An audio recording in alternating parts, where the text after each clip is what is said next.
And so how could God call me, of all people? I didn't have any background, didn't have anything. So I put that to one side, and I'm glad I did. And I really believe that even that was of the Lord. And I'll explain why.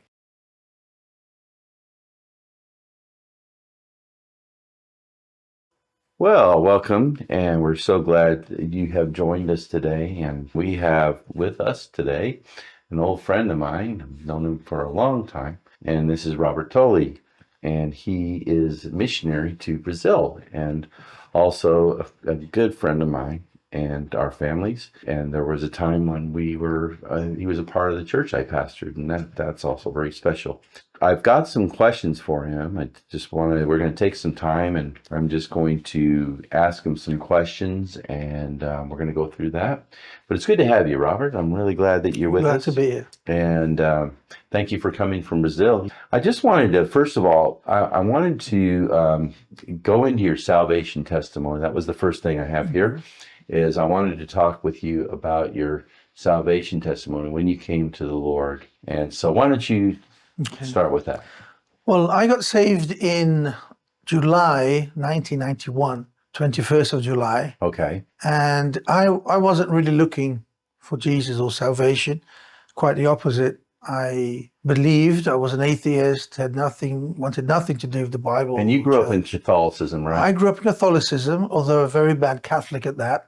Right. I was just very off anything to do with church, any church. So it was a Brazilian missionary who was in London. Mm-hmm. They were going to language school. They were preparing to go to Australia. And they are in Australia, have been there for many decades now. Wow. Right. It was Pastor Julio Marcelo and his family.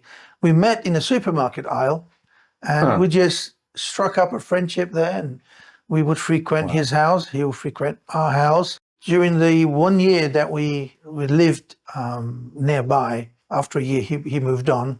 But during that year, he would be slowly giving me bits of the gospel, and he would have devotional with his family at the time that we would arrive at his house, and all very coincidental, not.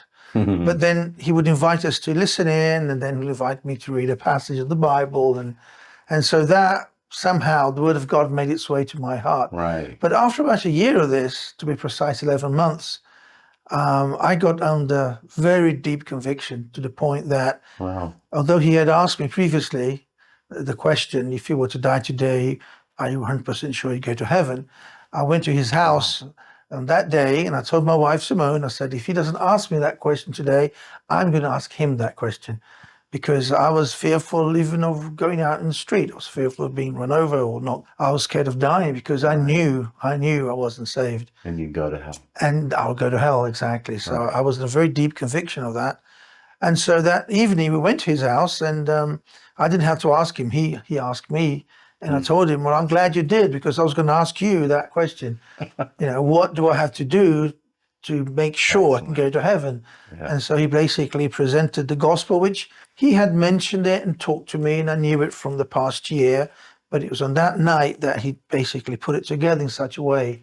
And so he led me to the Lord, and I trusted Christ. That's great. That day, 21st of July, at number 2, Dale Drive, Hayes, Middlesex. And I believe that your wife got saved at the same time. Exactly. My wife, Simone, she got saved at the same time, yes. Right, and she grown up really heavily Catholic. Yes, she grew up Catholic, but she was a good Catholic, you could say. Right. She went to church, and she did all the things that they're supposed to do. I was a nominal Catholic. She wasn't. She was what you would call a practicing Catholic. Are there a lot of people in Brazil, they are like nominal Catholics now? Yes, yes. There are many who are, many who aren't.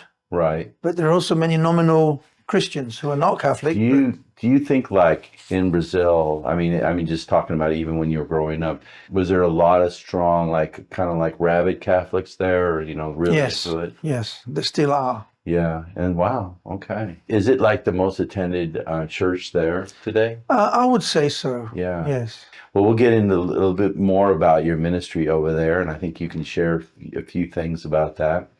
I wanted to talk a little bit about your call to the ministry. When God called you to the ministry. Now, I want to say that, I had the privilege of being your pastor.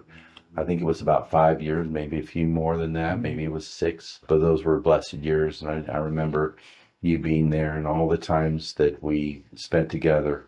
But can you just tell everyone about your call? My calling is perhaps a little different, and it only became clearer as I progressed in my Christian walk and my Christian growth.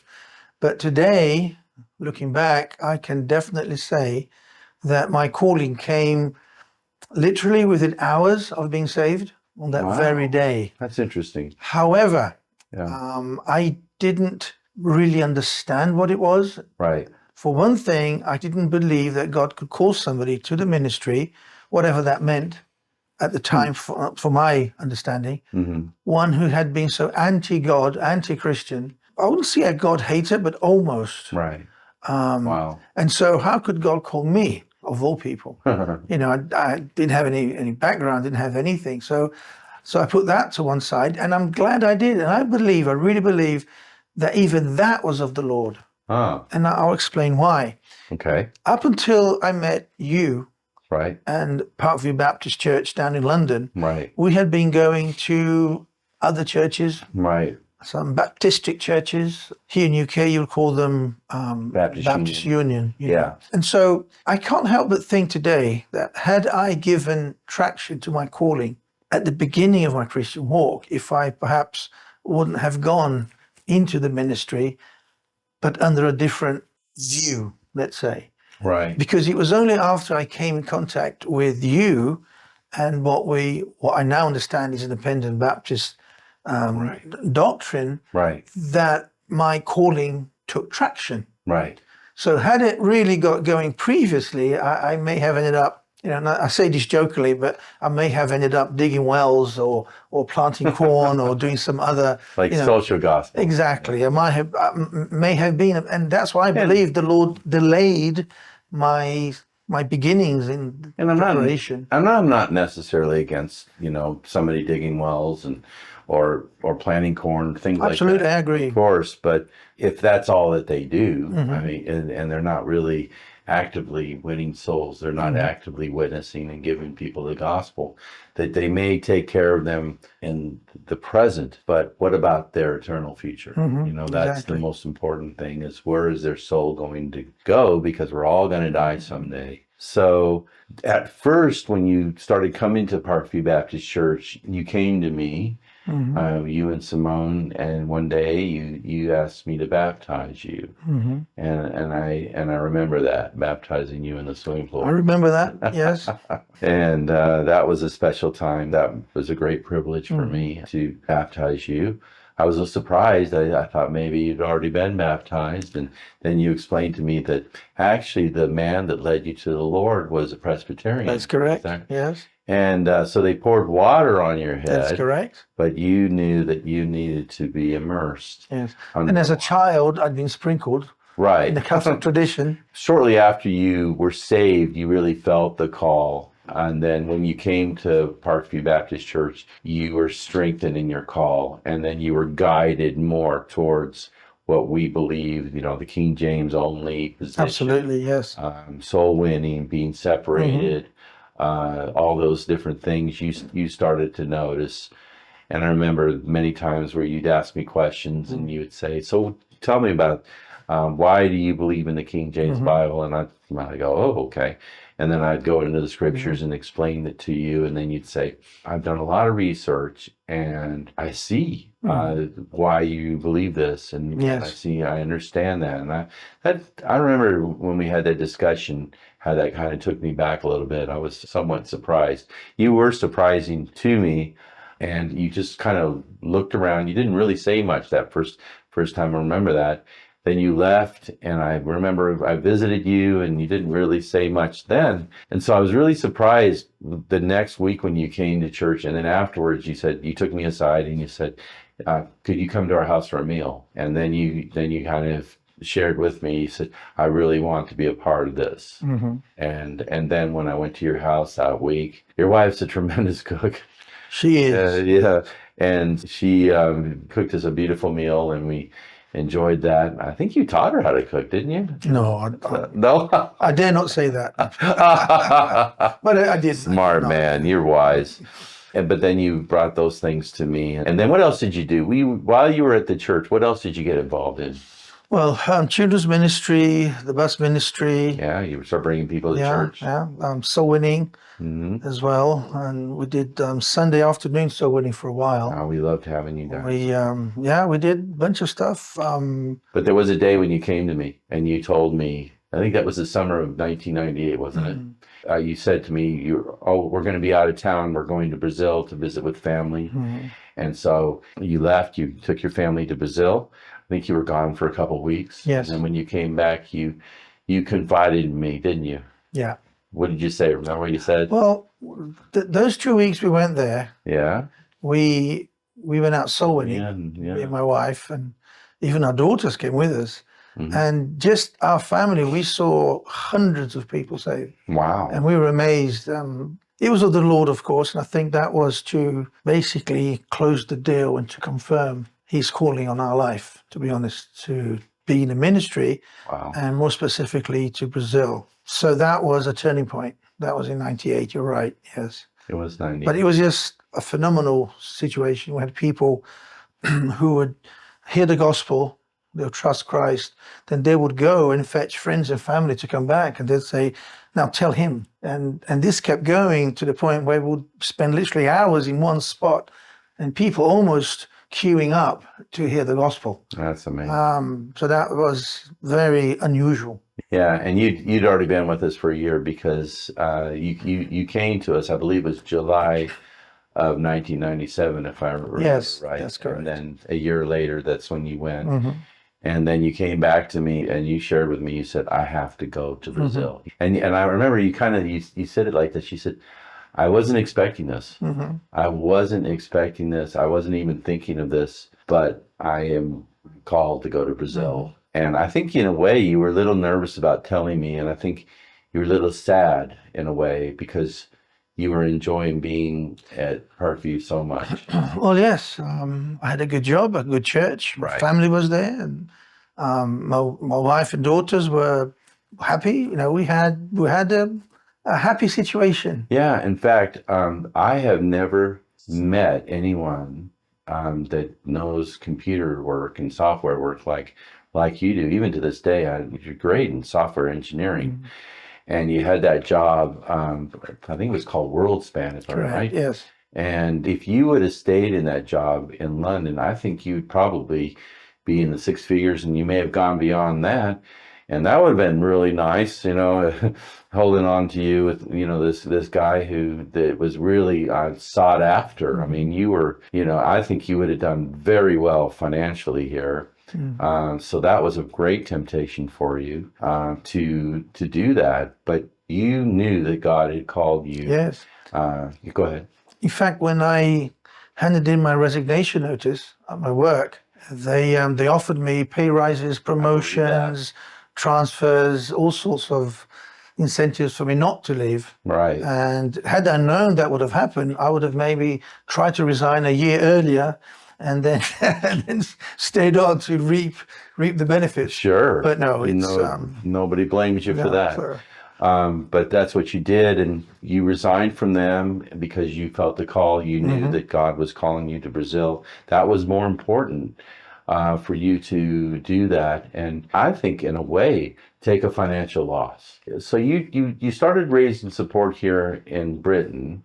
I think you went to Northern Ireland. Did you go to Northern Ireland? I was invited to candidate in the church in Dublin, yes. Oh, wow. So I went there for this one meeting. Right. I did spend about a month in Scotland, touring maybe half a dozen, maybe more churches. Wow. We raised some support up there. Do you have support still coming from? Now we just have one church. The other 4 churches have unfortunately closed doors since then. Right, in Scotland. Yeah. What about all over Britain? How many churches? In Britain, we had 3 or 4, but the only one we have today is Wycliffe. Right, us. Yes. Right. Anyway, so then from there, you went to the States, and you really made some great inroads there, and we helped you a little bit with that. But you really carried it yourself, and God used you, and you were able to raise support and go over there. And how many years did it take you to raise your support? 2 years. 2 years. That's pretty good. Yes, from March 2003 to March 2005. Wow. We arrived in Brazil at the end of March, beginning of April. You may not have known this, but I started in September of 93. We started then. And then we finished in November of 96. So it was like over 3 years from beginning to end. Now, to be fair, it was 2.5 years full time because at the beginning we were only part time. Right. It wasn't until April the next year that we actually went full time. But for two years raising your support, and I would say very significant support. And also the Lord provided the money to buy the building where the church is today. That's another miracle. Yeah, it is. Yeah. What year was it that you arrived in Brazil? What year was it? 2005. So that would mean that you have been a full-time missionary in Brazil since 2005, which would make, what month was it? March. March of End of 2005. March. So you're already over 20 years. Yes, a few Wow, months. 20 years. Wow, time flies. It's amazing. It does. 2005 and now it's 2025. I just was interested in some memories of when you were set up, when you first started, and it's called Metropolitan Baptist Church. Yes. It's in Maceió, Alagoas. It's there right on the coast. It's a beautiful place. I've been there twice. And it's just gorgeous. It's one of the most beautiful places I've ever seen. It is palm tree paradise. But even with that, even with all the nice things that you see, there's a lot of darkness there, a lot of trouble, and a lot of poverty, and a lot of things, kind of an undercurrent, isn't there, of trouble there, and even in the nation. And I did witness some of that. But I just wanted to talk about some of the memories that you have about Brazil, and some special things maybe that you can bring out and tell everyone about that. Well, something that jumps to mind now, because it regards security and safety. Oh, wow. Is that we had a man in our church, and he used to run a bakery.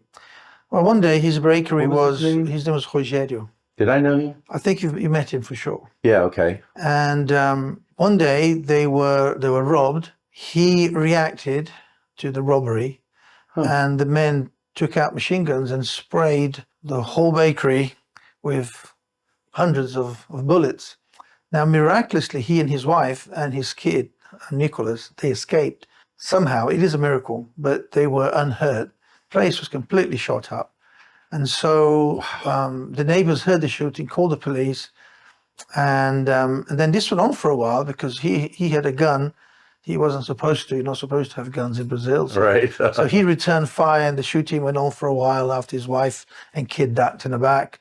But 20 minutes after it was all over, then the police arrived. And he said, well, where were you guys? And he said, well, we typically don't turn up until the shooting stops. So it's like, okay, so we're not supposed to have guns, but we're supposed to call on the police, who will make a point of turning up when all the trouble's over. So they just took particulars, took pictures, and they went their way. Nothing was ever heard of it since. So he had to close down that business, and because if he'd open up again, they'd come back. So there's that. There's always this insecurity, a great degree of lawlessness in Brazil. Yeah, I think you told me, it was when I went over there in 2009, we were out soul winning. And I remember we were on this hill and you were talking to this man, and you, your phone rang and you said, I think it's the word morte.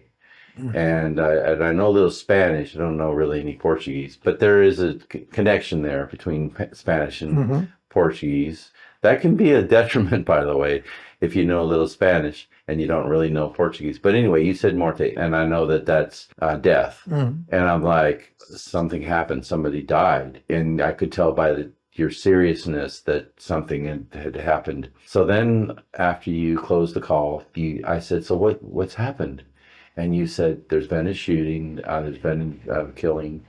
And So if I remember right, this man was in a bicycle. He had a little basket in his bicycle, like one of those woven baskets. He rode up to another guy that was standing on the corner, and that man was they were just having a talk, like, back and forth, and then he reached in his basket, pulled out a handgun, shot that man execution style.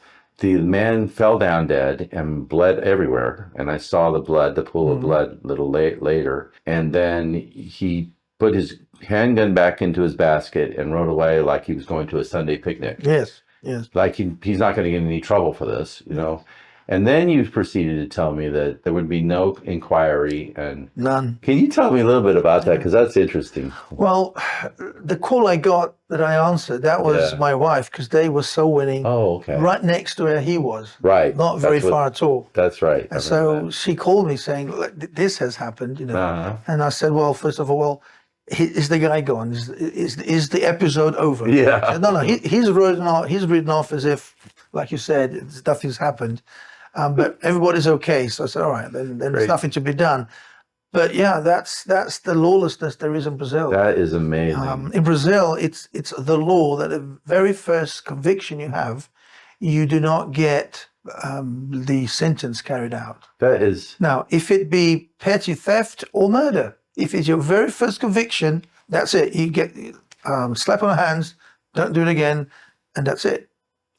So that is insane. If you're what they call a primary, in other words, if you've had no previous convictions and you commit an offense, you're judged, you're condemned, there's evidence, witnesses, it was you, maybe you pleaded guilty. You will not serve any time or pay any fines or anything, whatever that may be. So when we're talking about security, can you just give us some aspects on that, even in your ministry? Well, how to be secure? Well, in Brazil, like all homes have tall walls. I saw that. With electric or barbed wire or both.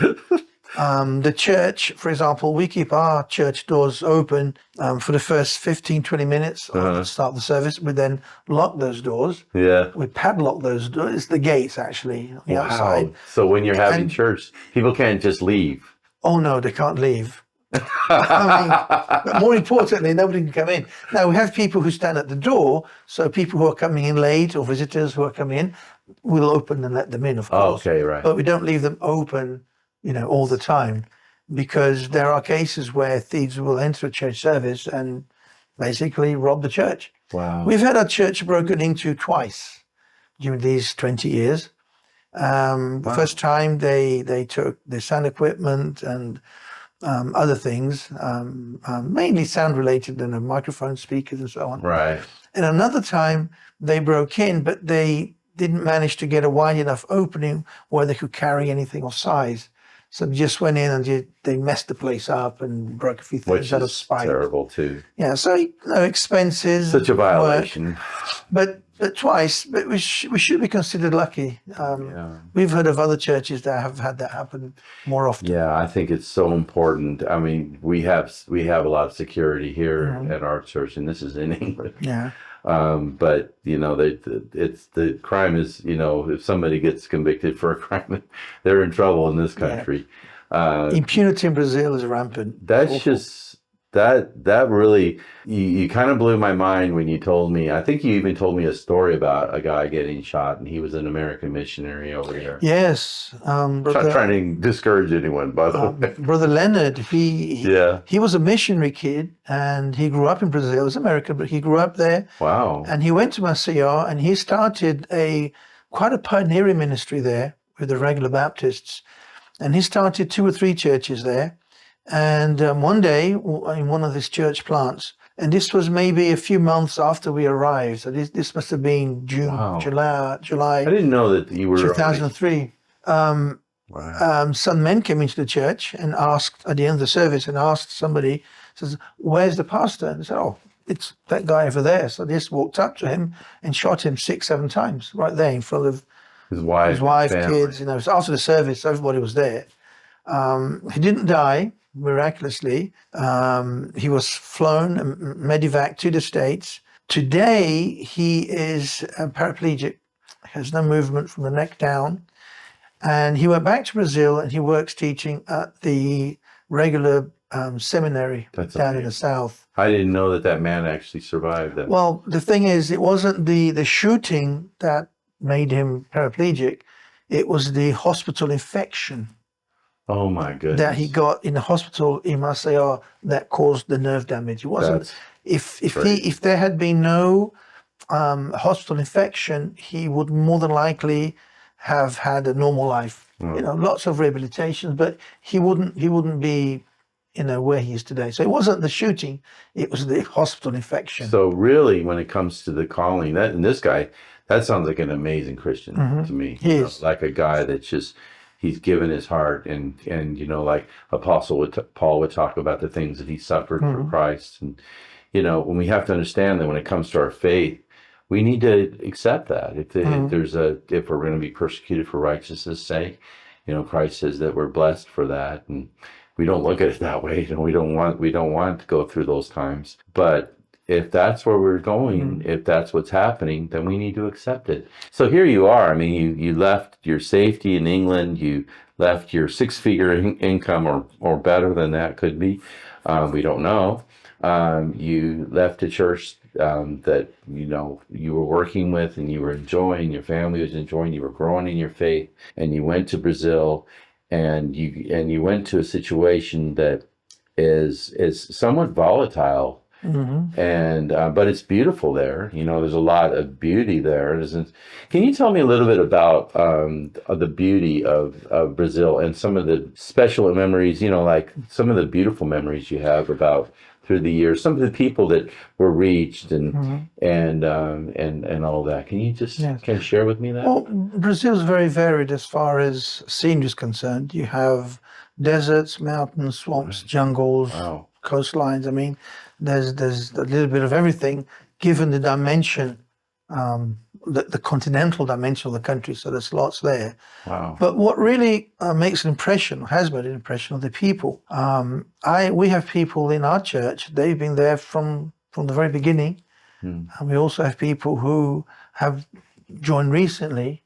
But it's a shame for some people we meet later on in our daily lives, and we come across them, and you see that life hasn't really turned out as they thought it might have or could have done. And many times it's because of personal choices, but of course there's nothing we can do about that. We can only make choices for ourselves, not for others. But Brazilians are known for their hospitality, for their warmth, and that is very true. They make you feel very welcome. They're very welcoming people. I tell you, both times I went there, I loved it, and I want to go back. Love to go back and be there and see them. Well, thank you so much for being with us during the video, and it was such a blessing to have Brother Tully with us. Unfortunately, while we were editing the video, some of it was lost, and so we weren't able to finish that for you, and we do apologize. Unfortunately, Brother Tully is back in Brazil, so we can't really get him back here to help us with that. So we're just going to have to leave it there, and thank you again for the opportunity to share with you, and we'll look forward to the next time that we join together for another video, and may God bless you, and thanks again. Bye-bye now.